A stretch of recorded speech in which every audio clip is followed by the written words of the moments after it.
Hi friends, இந்த வீடியோவில் நாம் TNEA வெப்சைட்டில் ரெஜிஸ்ட்ரேஷன் எப்படி செய்வது என்பதை பார்க்கலாம். முதலாவதாக மாணவருக்கு இமெயில் ஐடி தேவை. இமெயில் ஐடி இல்லை என்றால் உடனடியாக அதை தயார் செய்து கொள்ள வேண்டும். ஏனென்றால் இதுதான் உங்களுடைய யூசர் ஐடியாக இருக்கும். இதன் மூலமாகத்தான் TNEAவின் செயல்முறைகள் உங்களுக்கு தெரிய வரும். இரண்டாவதாக மொபைல் நம்பர். உங்களுடையது அல்லது உங்களுடைய பெற்றோர்களுடைய நம்பரை பதிவு செய்யலாம். SMS வருவதற்கும் ரெஜிஸ்ட்ரேஷன் OTP வருவதற்கும் இந்த பதிவு முக்கியமானது. மூன்றாவதாக ரெஜிஸ்ட்ரேஷன் ஃபீ பேமெண்ட். ஆன்லைன் அல்லது DD மூலமாக TFC சென்டருக்கு சென்று பணம் செலுத்தலாம். OC, BC, BCM, MBC மற்றும் TNC கம்யூனிட்டியில் உள்ளவர்களுக்கு 500 ரூபாயும், SC, SCA, ST கம்யூனிட்டியில் உள்ளவர்களுக்கு 250 ரூபாயும் ரெஜிஸ்ட்ரேஷன் கட்டணமாக வசூலிக்கப்படுகிறது. தேவையான டாக்குமெண்ட்ஸ் மற்றும் சர்டிபிகேட்ஸ் உங்களிடம் தயாராக இருந்தால் ஒரே நாளிலேயே ரெஜிஸ்ட்ரேஷன் செய்யலாம். எப்படி ரெஜிஸ்ட்ரேஷன் செய்வது என்று இப்பொழுது நாம் பார்ப்போம். முதலாவது உங்கள் ப்ரௌசரை ஓப்பன் பண்ணி TNEAonline.org என்ற வெப்சைட்டுக்குள்ளே நீங்கள் நுழையணும். அதுக்குள்ளே பார்த்தீங்கன்னா உங்களுடைய TNEA வெப்சைட்டோட ஹோம் பேஜ் இருக்கும். அதில் கீழே பார்த்தீங்கன்னா click here for BE BTech registration அப்படின்ற லிங்க் இருக்கும். அதை நீங்கள் கிளிக் பண்ணிங்கன்னா அது உங்களுடைய ரெஜிஸ்ட்ரேஷன் பேஜுக்கு கொண்டு போகும். அதில் பார்த்தீங்கன்னா முதலாவது உங்களுடைய பெயரை கேட்கும். அதுக்கு அடுத்தது உங்களுடைய மொபைல் ஃபோன், மாணவர்களுடைய மொபைல் ஃபோனை நாம் இங்கே கொடுக்கலாம். அடுத்தது பார்த்தீங்கன்னா உங்களுடைய மின்னஞ்சல் முகவரி, உங்களுடைய இமெயிலை நீங்கள் டைப் பண்ணணும்.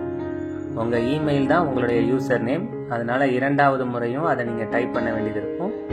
அதுக்கு அடுத்தது பார்த்தீங்கன்னா உங்களுடைய டேட் ஆஃப் பர்த் கேட்கும். ஸோ நீங்கள் பிறந்த தேதியை அதில் செலக்ட் பண்ணணும்.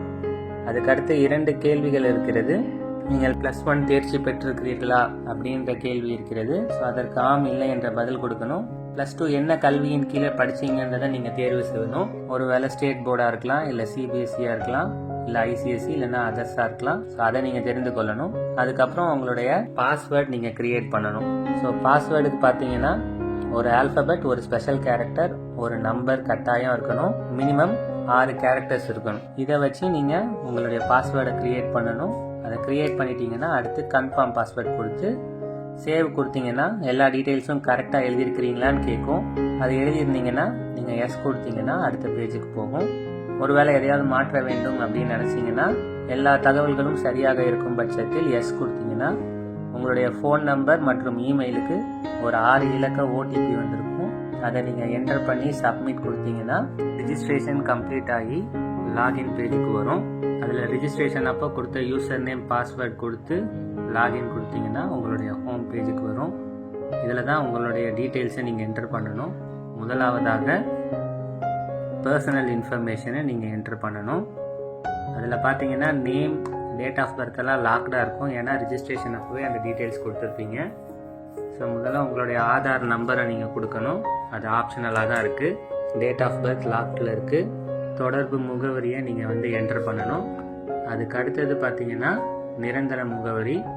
ஸோ தொடர்பு முகவரியும் நிரந்தர முகவரியும் ஒன்றா இருந்துச்சுன்னா சேம் as கம்யூனிகேஷன் அட்ரஸ் அப்படின்றத டிக் பண்ணிங்கன்னா அது ரெண்டுமே என்டர் ஆயிரும். அதுக்கு அடுத்து பார்த்தீங்கன்னா நீங்கள் இருக்கிற மாநிலம், உங்களுடைய மாவட்டம், நீங்கள் இருக்கிற தாலுகா, அடுத்து உங்களுடைய பின்கோடை நீங்கள் கொடுக்கணும். அதுக்கு அடுத்து பார்த்தீங்கன்னா நீங்கள் இருக்கிற சொந்த மாவட்டம் என்னன்றதை கொடுக்கணும்.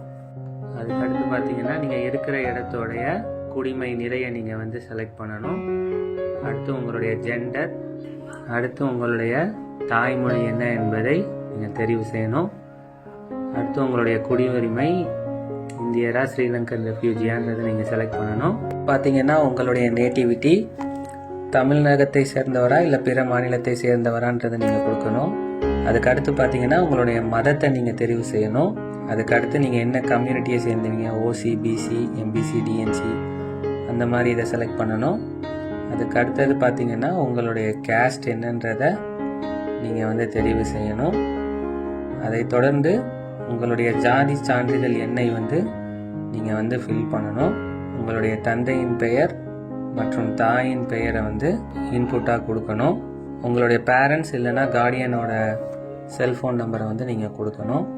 ஸோ எல்லாத்தையும் கொடுத்துட்டிங்கன்னா சரியாக இருக்கும் பட்சத்தில் சேவ் அண்ட் கண்டினியூன்னு கொடுத்தீங்கன்னா அடுத்த தகவலுக்கான பக்கத்துக்கு போகும்.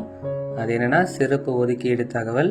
ஒருவேளை நீங்கள் ஸ்போர்ட்ஸில் சிறந்து விளையாடுறவங்களா இருந்தீங்கன்னா அதுக்கான இடஒதுக்கீடின் படி நீங்கள் அப்ளை பண்ணுறதுக்கு முயற்சி பண்ணலாம்.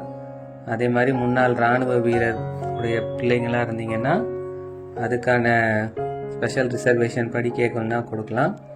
அதே போல் டிஃப்ரெண்ட்லி ஏபிளாக இருந்தீங்கன்னா அதுக்கானதை கொடுக்கலாம். ஸோ டிஃப்ரெண்ட்லி ஏபிள் கொடுத்தீங்கன்னா அதுக்கான டீட்டெயில்ஸ் வந்து கேட்கும். கடைசியாக பார்த்தீங்கன்னா டிஎஃப்சி சென்டர் கேட்கும். ஸோ தமிழகத்தில் உள்ள சேவை மையங்களில் நீங்கள் எங்கே வேணுமோ அதை நீங்கள் வந்து செலக்ட் பண்ணிக்கலாம். ஒருவேளை நீங்கள் வந்து ஸ்போர்ட்ஸ் கோட்டாவில் செலக்ட் பண்ணுறீங்கன்னா டிஃபால்ட்டாகவே உங்களுக்கு சென்னையில் உள்ள கல்லூரியில் தான் உங்களுக்கு சான்றிதழ் சரிபார்ப்பு நடக்கும். ஸோ எல்லா இன்ஃபர்மேஷன் கொடுத்துட்டிங்கன்னா நீங்கள் சேவ் அண்ட் கண்டினியூன்னு அடுத்த பக்கத்துக்கு போகலாம். ஸோ அடுத்த பக்கம் பார்த்தீங்கன்னா ஸ்காலர்ஷிப் இன்ஃபர்மேஷன். ஸோ உதவித்தொகை சம்பந்தமாக சில கேள்விகள் கேட்பாங்க. முதலாவது உங்கள் பெற்றோரின் தொழில் என்ன என்றதை நீங்கள் செலக்ட் பண்ணணும். அதுக்கடுத்த ஆண்டு வருமானத்தை நீங்கள் செலக்ட் பண்ணணும். உங்கள் குடும்பத்தில் நீங்கள் தான் முதல் பட்டதாரியா அப்படின்றத நீங்கள் வந்து சொல்லணும். அடுத்து போஸ்ட் மெட்ரிக் ஸ்காலர்ஷிப் வேணுமா அப்படின்ற நீங்கள் தகவலை கொடுக்கலாம். அடுத்தது உங்களுக்கு கல்வி கடன் பெற வேண்டுமா என்ற கேள்வி இருக்கிறது.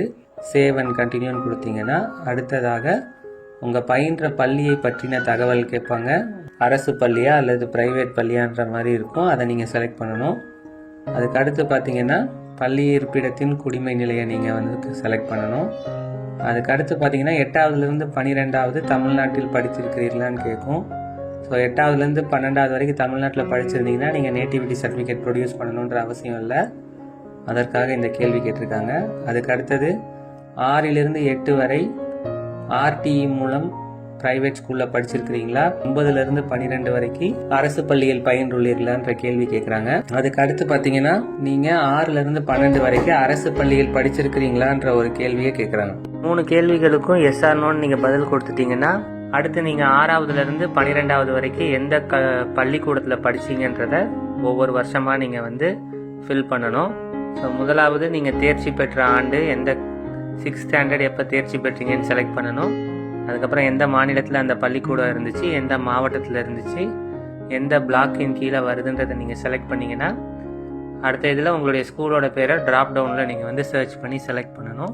அதுக்கடுத்து பார்த்தீங்கன்னா நீங்கள் எந்த மொழியில் படிச்சீங்க அப்படின்றத செலக்ட் பண்ணணும். ஸோ இப்படி 6லிருந்து 12 வரைக்கும் ஒவ்வொரு கிளாஸுக்கும் நீங்கள் வந்து ஃபில் பண்ணணும். ஒருவேளை 6லிருந்து 12 வரைக்கும் ஒரே ஸ்கூலில் படிச்சிருந்தீங்கன்னா apply 6th standard school name to ஆல்ன்ற இடத்துல இருக்கிற செக் பாக்ஸை நீங்கள் செலக்ட் பண்ணிங்கன்னா எல்லா இடத்துலையும் அதே ஸ்கூல் நேம் வந்து வந்துடும். ஸோ ஒன்ஸ் நீங்கள் 6லிருந்து 12 வரைக்கும் உள்ள ஸ்கூலை ஃபில் பண்ணிட்டீங்கன்னா சேவ் அண்ட் கண்டினியூன்னு நீங்கள் கிளிக் பண்ணிங்கன்னா அகாடமிக் இன்ஃபர்மேஷன் பேஜுக்கு வந்து வரும். ஸோ அதில் முதலாவது நீங்கள் என்ன தகுதி தேர்வு எழுதியிருக்கிறீங்க, எந்த போர்டின் கீழே எழுதியிருக்கிறீங்கன்றதை செலக்ட் பண்ணணும். ஸோ அதுக்கு அடுத்து பார்த்தீங்கன்னா போர்ட் ஆஃப் எக்ஸாமினேஷன் நீங்கள் கொடுக்கறதுக்கு கீழே வரும். ஒருவேளை அதர்ஸ் கொடுத்தீங்கன்னா என்ன போர்டுன்றதை நீங்கள் எழுத வேண்டியது வரும். தமிழ்நாடு ஸ்டேட் போர்ட் மாணவராக இருந்தீங்கன்னா பெர்மனன்ட் ரெஜிஸ்ட்ரேஷன் நம்பர் என்ட்ரு பண்ணலாம். அப்படி இல்லைன்னா உங்களுடைய ரோல் நம்பரை நீங்கள் என்ட்ரு பண்ணலாம். அதுக்கடுத்து எந்த வருடம் நீங்கள் தேர்ச்சி பெற்றீங்கன்றதை கொடுக்கணும். 2025ஆம் ஆண்டாக இருந்துச்சுன்னா உங்களுடைய மதிப்பெண்கள்லாம் கேட்காது. ஒருவேளை பழைய வருடமாக இருந்ததுன்னா அது நீங்கள் உங்களுடைய +2 மதிப்பெண்ணை நீங்கள் குறியிடுற மாதிரி சொல்லும். தேர்ச்சி பெற்ற ஆண்டுக்கு அடுத்து நீங்கள் என்ன பாடப்பிரிவு +2ல் எடுத்திருக்கிறீங்கன்றதை செலக்ட் பண்ணணும். நீங்கள் எந்த லாங்குவேஜில் படிச்சீங்கன்றதை செலக்ட் பண்ணணும், தமிழா இங்கிலீஷா அதர்ஸான்றது. அடுத்து நீட் தேர்வு, ஜேஇஇ தேர்வு, இந்தியன் மேரிடைம் யூனிவர்சிட்டிக்கான காமன் என்ட்ரன்ஸ் டெஸ்ட், இது மாதிரி ஏதாவது தேர்வை நீங்கள் அப்ளை பண்ணினீங்கன்னா எஸ்ஆர் நோன்னு நீங்கள் செலக்ட் பண்ணுற மாதிரி இருக்கும். அதுக்கப்புறம் எம்இஸ் நம்பரை வந்து நீங்கள் வந்து குறியீடு செய்யணும். ஸோ ஒவ்வொரு மாணவர்களுக்கும் இஎம்ஐஎஸ் நம்பர் வந்து கொடுத்துருப்பாங்க. ஸோ 12ஆவதுல உங்களுக்கான இஎம்ஐஎஸ் நம்பர் என்னவோ அதை நீங்கள் வந்து என்ட்ரு பண்ணணும். ஒருவேளை இஎம்எஸ் ஐடி இல்லைன்னா அதுக்கான நீங்கள் காரணத்தை குறிப்பிடணும். ஒருவேளை முந்தின ஆண்டுகளில் தகுதி பெற்ற மாணவர்களாக இருப்பீங்கன்னா சில நேரத்தில் இருக்காது. அதுக்கான காரணம் என்னன்றதை நீங்கள் எழுதணும். அடுத்தது உங்ககிட்ட நேட்டிவிட்டி சர்டிஃபிகேட் இருந்துச்சுன்னா அந்த நேட்டிவிட்டி சர்டிஃபிகேட்டோட நம்பரை வந்து என்டர் பண்ணணும். அது ஆப்ஷனலாக தான் வச்சுருக்காங்க. ஸோ ஸோ 5 வருடம் தமிழ்நாட்டில் படிக்காதவங்க இந்த இடத்துல நீங்கள் ஃபில் பண்ணணும். ஸோ எல்லா தகவலும் கொடுத்துட்டிங்கன்னா சேவ் அண்ட் கண்டினியூ அப்படின்னு நீங்கள் கொடுக்கலாம். அடுத்து பார்த்தீங்கன்னா ப்ரீவியூ பேஜில் வந்து நிற்கும்.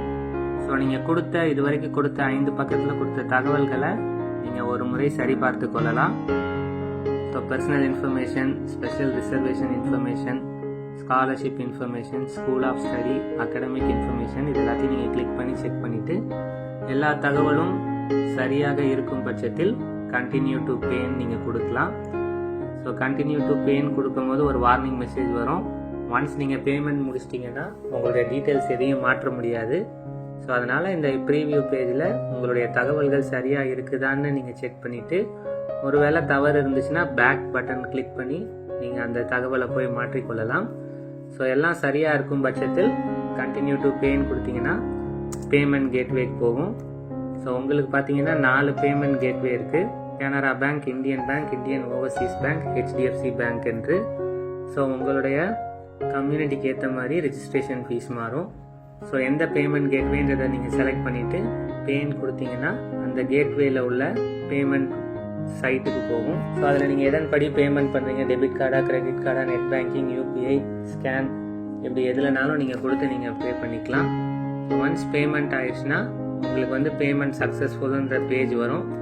ஸோ அந்த பேஜ் சக்ஸஸ்ஃபுல் ஆயிடுச்சுன்னா உங்கள் TNEA வெப்சைட்டில் நீங்கள் லாகின் பண்ணி பார்க்கும்போது ஜென்ரேட் ரிப்போர்ட் அப்படின்ற ஆப்ஷன் வந்து எனேபிள் ஆகிருக்கும். ஸோ அதில் டவுன்லோட் நவ் அப்படின்ற பட்டன் இருக்கும். அதை நீங்கள் கிளிக் பண்ணிங்கன்னா உங்களுடைய அப்ளிகேஷன் ஃபார்ம் டவுன்லோட் ஆகும். ஸோ அதில் நீங்கள் உங்கள் டீட்டெயில்ஸை நீங்கள் செக் பண்ணிக்கலாம். ஸோ இதுதான் உங்களுடைய ரெஜிஸ்ட்ரேஷன் ப்ராசஸ். ரெஜிஸ்ட்ரேஷனின் அடுத்த கட்டமாக ஒரிஜினல் சர்டிஃபிகேட்ஸை அப்லோட் செய்ய வேண்டும். அது எவ்வாறு செய்ய வேண்டும் என்பதை அடுத்து வரும் வீடியோவில் பார்க்கலாம். தேங்க்யூ.